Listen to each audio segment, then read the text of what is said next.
আওয়ামী লীগের যুগ ছিল দেশের স্বর্ণ যুগ। অনেক মানুষ কষ্টে আছে, গরিব মানুষ, কর্মজীবী মানুষ, তৃণমূলের মানুষ, কৃষকের স্বার্থ আজ সংরক্ষিত হচ্ছে। এরাই দেশ রত্ন শেখ হাসিনাকে মর্যাদার সঙ্গে বাংলাদেশে ফিরিয়ে আনবে। বীরের বেশে ফিরবেন তিনি।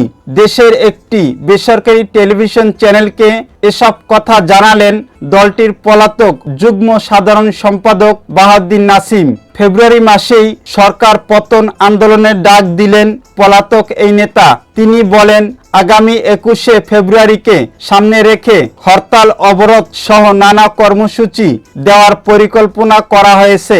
এই পরিকল্পনা বাস্তবায়নের মধ্য দিয়েই আমরা আমাদের বৈধ প্রধানমন্ত্রীকে ফিরিয়ে আনব।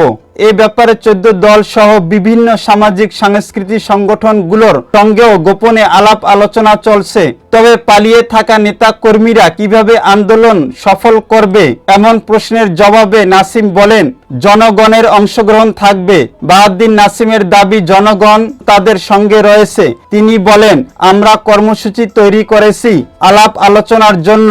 দল সহ অন্যান্য জেলায় বিভিন্ন স্টেক হোল্ডার আছে, ছাত্র, যুবক, মেহনতি মানুষ, বিভিন্ন পেশার মানুষ আছে। তাদের সাথে আমাদের কমিউনিকেশন হচ্ছে। আগে আমরা কর্মসূচিগুলো একে একে পালন করি এবং এক পর্যায়ে আমরা সর্বাত্মক অসহযোগ আন্দোলন ও হরতাল পালনের আহ্বান জানাবো দেশবাসীকে।